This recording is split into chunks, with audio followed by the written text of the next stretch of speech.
With a name like E150a, you might mistake this for something that's been carefully engineered to be flavour neutral. I know I did, but it's not. I'd heard it time and time again, and I'm sure you have yourself. Don't worry about it, it's got no effect on flavour, even the experts can't tell the difference. And I'd taken this at face value. I'd passively disagreed with the use of E150, but just seen it as some interference from the marketing types.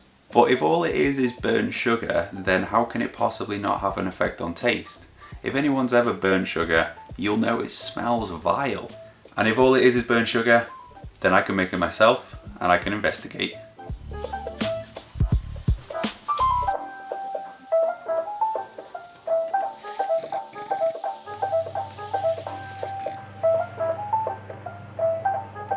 So here it is, this nasty crap. Should really try and be a bit more impartial, shouldn't I? But already it stinks, and I've had a little taste of it, and it doesn't taste good either. So I need to find out how much of an effect this actually has. So I've lined up a couple of little sample jars here, and I'm going to go along and just dose them, single droplet at a time, and see how much of an effect it has just on water. That's 4 drops.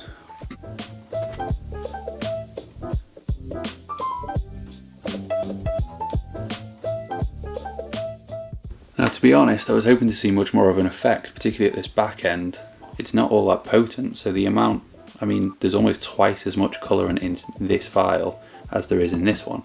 So to get more colour out of it past a certain point, you're having to use way more of the E150. So imagine if you were trying to take a whiskey of this kind of shade all the way up to that shade. You have to use quite a lot of colourant. So this one is now about 10% E150. Granted, that's coming from water, not from a base shade of whiskey. But seeing as this was only 3 drops in, it doesn't take a lot to get it started, but on the back end, it takes a huge amount to get that colour. So here's a bit of a visual representation on the effect of E150, starting all the way down on the right with a singular drop, and then increasing in 1 drop increments. Getting to about here, you start to see very little return drop by drop. So I stepped it up in 1/2 ml increments instead. It's pretty hard to believe that that concentration of caramel colourant won't have an effect on smell or taste. It certainly smells a little bit off there. So let's do a little side-by-side comparison. It's fair to say that that's a fairly healthy shade for a whiskey. It's certainly evident, but it's turned from what was quite unpleasant in a high concentration to a little bit more of a caramel tone, kind of a hint of sweetened popcorn. I can kind of see that getting lost in a whiskey. You know, it's the kind of subtle tones that would blend into natural aromas. But that's kind of not the point. I want to smell the whiskey, I want it to be all natural aromas. I wouldn't say it's less potent on the palate than it is on the nose, but it's flat. It's not particularly sweet, it's very muted, but it does taste like burnt sugar, like slightly caramel. There's a weird synthetic tone to it though. And it reminds me of something that I've picked up on a few whiskies, something which I don't really like. This is all E150. Oh wow. Oh wow. Yeah. So this is Highland Spring water dosed with a tiny bit of E150. Give it a sniff and then give it a taste. It smells like a rich caramel. It smells like I want to eat it. I'll try tasting it.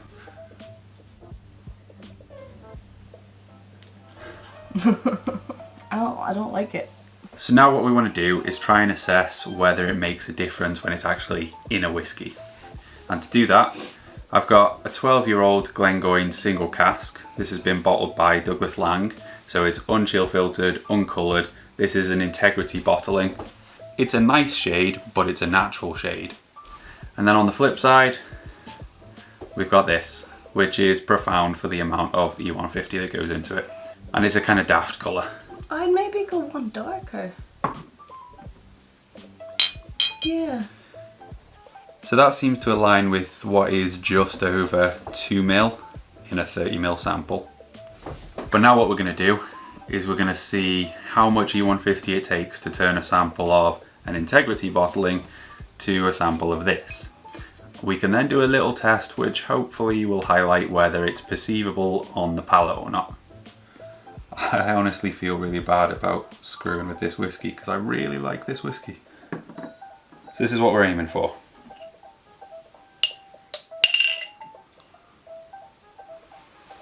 That's mental. It's still a way off though, isn't it? Yeah. 2, 3 drops. Makes it go slow. It's still very light. Like halfway there. Yeah. Vanilla instead of the colour caramel. That's a lot closer. One more. Yeah.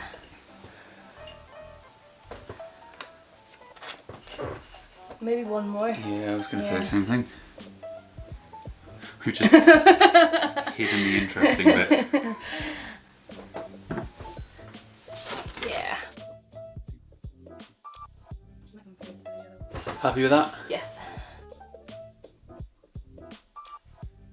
So now what we can do is I'll sit blind, Joe can hand me 2 samples at a time. The combinations obviously can either be 2 uncoloured, a coloured and an uncoloured, or 2 coloured, and I've got to figure out what they are. If there's a noticeable difference, then I should be able to pin it down. If there isn't, then I won't. And we can all live happy. I think this one does. Yeah. I actually think this one does as well. No. There's a noticeable difference, but I figured this one, it's got something a little bit dodgy about it, but it's way more subdued. Like it's more natural? Yeah. Oh no. Okay, go again. I think this one doesn't, and this one does. Correct. Don't think this has it. Does not have it. Neither does that one. No, it does not. Okay.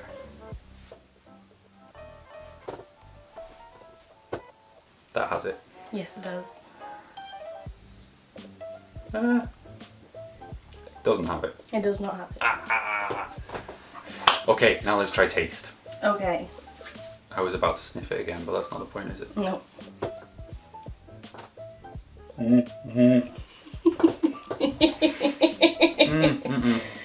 No, that's synthetic. That's got it. Yes, it does. That weird pungent. You can slightly smell, like you can definitely taste the difference better than you can smell the difference. I really wish I hadn't put that in there now. That's got it as well. Yes, it does. It's such a nice whiskey, thank you. And okay, so it's 90% the same, but the last 10%, I guess particularly because I know what it is just wrong.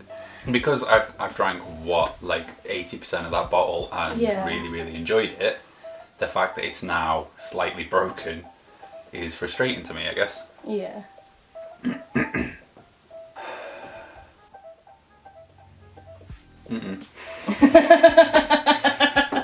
This one must have more, because both times I've given you that one, you've had straight away not liked it. This one's mine. Yeah. Stop it. I'm still working on this one. You've had your sip. No, I'm not quite sure. You're a liar. So do you think? That one doesn't have it. It does. What? No, it doesn't. The difference is quite subtle and you have to be dialed in. You know, you kind of have to be looking for it, but there is definitely an effect on both the nose and the palate. More so on the palate. It makes a difference. Yeah. So as we've got Joe's sister and her husband visiting us and they've shown an interest in whiskey, I want to do a little flight for them and I'm going to use them as guinea pigs. I've got the unaltered Glengoyne here, then I've got an Old Pulteney 12 and then finishing up with the coloured Glengoyne 12. What I'm going to do is give them a quick intro, how to taste, that kind of thing, see whether they pick up on the fact that it's the same whiskey in Whisky 1 and Whisky 3. See if they can pick out the coloured one and whether the fact that it is coloured actually affects their preferences.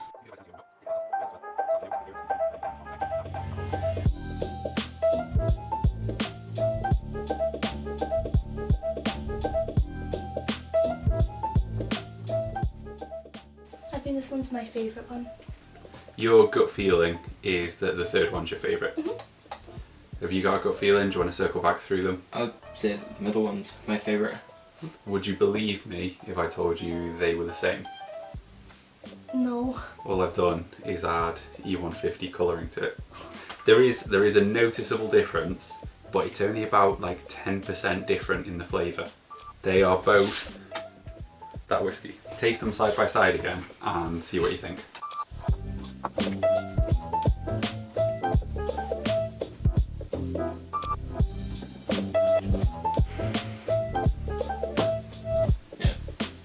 Weird, isn't it? Yeah. You didn't see them as the same whiskey. Nope. No. You preferred the one that was a golder colour, and you preferred the one that wasn't either. Yeah. The one in the middle. Yeah. It is making a difference to people's perception of the whiskey and to the taste, and it's a difference that's quite detectable side by side. Now, I fully expect that real distillers' colouring is of a better quality than the stuff that I whipped up in my own kitchen, whether that means that it's a higher colour concentration, so less of it's required, or it's just generally a less pungent taste.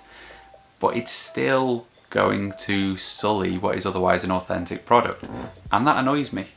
I suggest that you try it yourself. It's surprisingly easy to do, and it's a bit of an eye-opener. I decided to look into this after reflecting on my favourite whiskies and noticing that, save for very few exceptions, they were naturally coloured. Aside from the Scotch Whisky Association changing their rulings on the use of E150a, the only way that we're going to achieve change here is if the consumers, us, push for it. We've really got to educate ourselves and each other. We've got to seek out and really relish all of those distilleries that are giving us natural, authentic products. So cheers for geeking out with me, guys. It's been good fun.